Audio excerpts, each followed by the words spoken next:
Okay. Yeah, get the picture. Hello everyone, Friday Ketchup. It's May 2022. Welcome to this Friday Ketchup, and today my guest is Bert Boerland. Yay! He is actually so famous that he has got pudding. How do you call this? Dessert named after him. Dessert. There you go. Yes. Yeah, dessert. So, Bert, welcome to the Friday Ketchup. Thank you very much for being my guest. Can you introduce yourself to the Friday Ketchup audience? Sure, I can. Pleased to meet you all, virtually that is, and thanks for having me. My name is Bert Boerland. I call myself a business nerd because I like technology. I like nerding around. I'm dangerous on the command line, especially for myself. I also like doing business. So I've been active on the internet since 1989, since my university days, and in open source, I think since 1995, I think, something like that. Okay. So for a long time, even before it was called open source, primarily I have to say in the Drupal community, or Drupal, depending on how you pronounce it. It is a Dutch word after all. And I've been active there, according to my account on Drupal.org, for at least 21 years. Right. So long time. Yeah, and the Drupal event, Drupal Jam 2022, is the main reason that we got in contact again, because the really fanatic Friday Ketchup followers might remember that I was the host at Drupal Jam 2020, I think it was it 2021? Either one of those two. One of those two. And now, apparently, I did something right, because you asked if I wanted to be the host for this event again. So I'm going.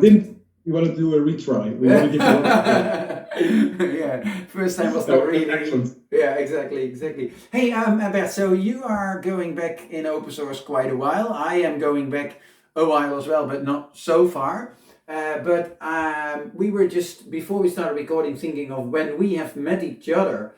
But that's probably would have been around Ozos, I guess, right? I guess so. To be quite honest, of course, I do know you, and you're recognizable for a lot of reasons. ADHD for one, and your head for a second, and your positive energy. But I can't remember the first time we met. It might have been on an Ossos event, I think. Most likely. I think maybe 10 years ago or something like that. I don't know. A lot longer, I think. I think Yeah. 15 years ago. But we have to explain what Ozos is then. Otherwise, people are completely lost. So Ozos is open source and open standards and open source software. And that was a governmental organization here in the Netherlands that promoted those two elements, so open source and open standards. And we were both engaged with that organization. And I actually by now had quite a few people from that time in the Friday Ketchup already. Nancy was here, and from Croatia. Help me, remind me now. I'll put it underneath here. Sorry for forgetting your name. But yeah, we're back now here, and you chose as your music choice, and I'm trying to pronounce that one correct. Well, the Urban Dance Squad, I can do that one. The song is called Demagogush. I think it's just Funky Demagogue, but that's how I pronounce it. Demagogue. Okay, yeah, well, there you go. And why did you pick the Urban Dance Squad? When of course the area where the time where your music is most influenced or you're most influenced by actually is in your late teens or in so this is a song at least I know of like 89 I think. I remember I was in a bus from my faculty from a university to Poland, from the Netherlands to Poland. We had a trip over there from the university. In a bus, so that's no fun, don't sleep, etc. It was the wall, it was after the Wende, after the wall came tumbling down, but it was still a bit communistic alike. Okay. So a long trip, and we had to buy our way in at the border with beers, etc., to get past the toll, the zoll. and it was a long trip. And the guy next to me had a Walkman back in the days, and with those orange headsets. And like now everybody's got white earpieces, but then you have really huge orange pieces on your head. And he was listening to new music he just taped, and he showed it to me, and I was blown away. It was like excellent. But I was blown away with the energy of the Urban Dance Squad. Yeah. It is a big band, partly Haarlem based, partly Amsterdam based. It influenced a lot of other bands, including Rage Against the Machine. Yeah. It was, I think, one of the first who actually combined hip hop with guitars, bass, rap, and scratching with DNA. So it influenced me a lot. I like the music. I'm not a fan of anything or anyone, and I will make gladly an exception for Rude Boy and the gang of the Urban Dance Squad, because it made my use. Nice. Hey, and we talked about open source before, and can you explain to the Vitaco Ketchup audience why open source is so close to your heart? Yeah, that's for multiple reasons. Let me start by saying I'm not a developer. So I can do anything in a community except development, and that's the core activity in most open source communities. Mm-hmm. So I do all the other stuff, but that's not there. So there are two reasons actually. I think one, it has to do with freedom. Yeah. Second, it has to do with community. Yeah. So freedom, it is like I experiment with a lot of stuff, and sometimes I can't pay. Nowadays, of course, I'm a bit more richer than I was a student, but it was accessible to try Drupal back in the days, yeah. or Blender, for example, or Linux, or OpenOffice, LibreOffice, yeah. or any other product that came with a license form that was friendly for my wallet, so I could try them out. And once I came in for the lack of financial compensation for the original makers, I stayed in some of those communities, at least for the fact that you combine knowledge, that you work together, that you stand on the shoulders of giants. Are you being called, or is it me? No, that's my. Oh, that's you. Okay. My teams. That's. I sorry, I had to mute it. No, I will just ignore it. Yeah, I will. So half the story was an easy way in, but the freedom doesn't. Freedom is a lot bigger than no license fee. I mean, freedom has own your own data, be able to change source code, all that what is close to the heart of people. The other thing is standing on the shoulders of giants and having people around you who are smarter than you are, and learning from other people, and also being able to teach other people. So it's both the freedom access and the community access that made me believer in open source and a way of combining sharing knowledge. Like, for example, on the university, it's not like it's a weird concept. I mean, our whole schools are based on the fact that we share knowledge. That should be the core of our existence, I would say. Yeah, absolutely. And you mentioned Drupal as one of the projects you're very active in. Can you explain to the people who don't know what Drupal is, what Drupal is? What Drupal is hard to answer because it's a Swiss Army knife, and what a Swiss Army knife is what you need. So it might be too much for some and too little for some other. Yeah. But in its core, it's a content management system or content management framework that enables people to publish on primarily the web, but basically any medium with no or low code. But I said it's also that's the part for me, but it's also a framework. So for developers, it's easy to make modules, as it's called in Drupal lingo, that extend the functionality of the tool. It's also a community. That's the part that's closest to me. It's also some friends around the product that are even maybe more important than the product itself. Mm-hmm. So for me, it's I've been active in 21 years in the international community and in the Dutch community. But I also shaped partly that community, even created partly that community, and it created partly me. So, for example, I've been in the Drupal Association, the worldwide not-for-profit that's guarding and facilitating the product. Yeah. I'm a board member there.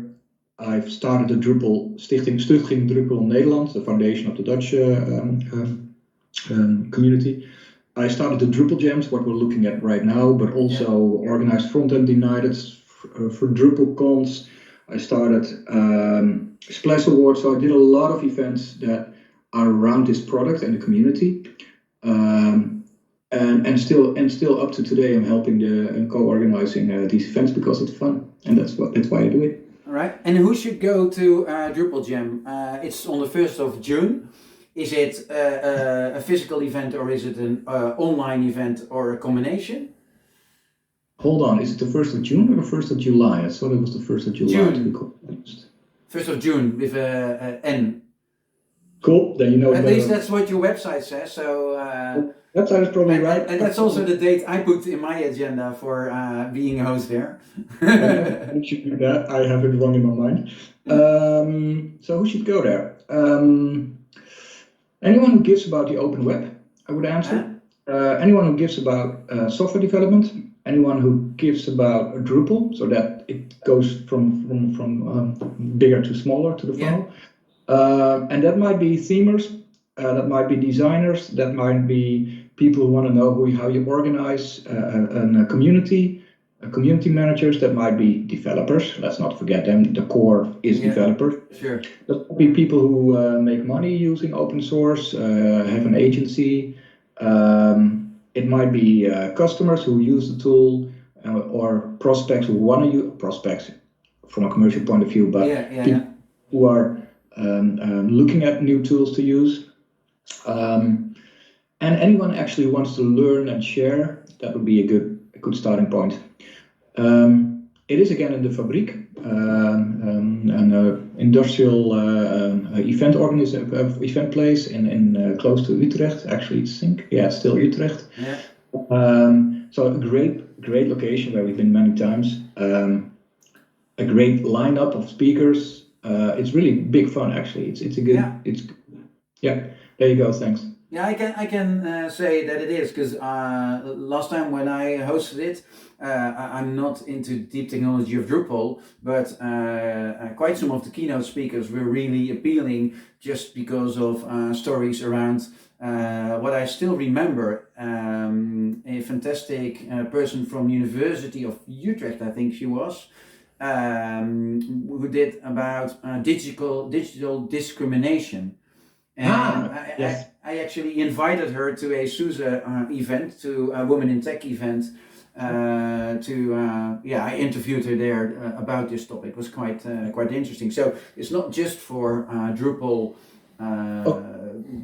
We try to at least the keynotes and the featured speakers. We try to because it's basically three things. So you have your keynotes, your opening and your closing keynote, and we try to have great minds who can speak freely about anything they want. So we had Boris van Santen from the Next Web. We had all kinds of people who are industry leaders or thought leaders, or not Drupal per se, or not, I would say. Then you have your featured speakers who are more into accessibility, for example, or what you said, it was more like in diversity or diversity, inclusion, Exactly. So we try to have some of those as well, who are more about stuff around or in the core, depending on your point of view of the community. And then we still have our technical audience, which is mostly methodology, a bit like Prince and that kind of, or Scrum or Agile, but mostly coding, new technologies, new upcoming technologies, or how to do it, or how to make better tooling, etc. So there's a lot of that as well. But the core is always, and that's why I started with people who care about open web, the core is always non-Drupal related. And this year we have a semi-exception. So one keynote speaker is Preston. If you go to, I think the main page, he's listed there. Preston will be probably the smartest person you ever meet. I already met you, so how is that possible? That's not going to fly. Oh, okay. Preston speaks 14 languages, and that's excluding programming languages. So he's very he's really an enfant prodigy. He knows a lot, but shares a lot, creates a lot. Very, very fast thinker. Used to work at Acquia, one of the main companies behind the tool itself. recently switched to Oracle, and then we can rant for all we want, but he's still a smart guy, and he's still yeah, you and I as open source guys, and then somebody joining Oracle. Oracle is doing.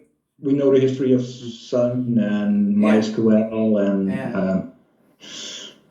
but you can have an opinion there. And I used to have that opinion as well about Microsoft, and Microsoft is now the biggest contributor to open source. So, yeah, fair enough.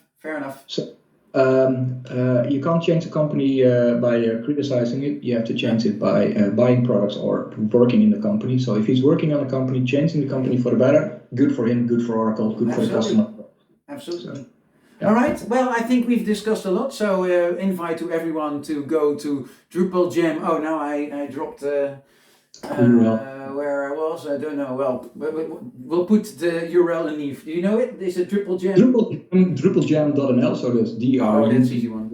DRUPALJAM.nl. I want to make sure it's an English event. That's the first time English for us. It's live streamed, at least the keynote and the feature speaker. So everybody check in. It's very cheap. Because we sponsor the Stichting Drupal Netherlands sponsors €10 per as well, as do the all of the sponsors themselves from intro and way down. So go there, buy a ticket at DrupalJam.nl, and then there's somewhere an buy ticket option, or put it in your agenda and just go to the live event where the keynotes and the featured speakers will be live streamed. Excellent. All right. Well, we will go back to Urban Dance Squad and the unpronounceable name of the song, Demogage or something. And we'll do some headbanging. And thank you very much for watching. See you next week. Most probably, you never know with me. But well, if you like this video, do the thing like share and put some comments. If you want to be my guest, let me know, and we might see you on that screen very soon. Thank you very much. Have a great weekend. Here we go. Urban Dance Squad. Yeah.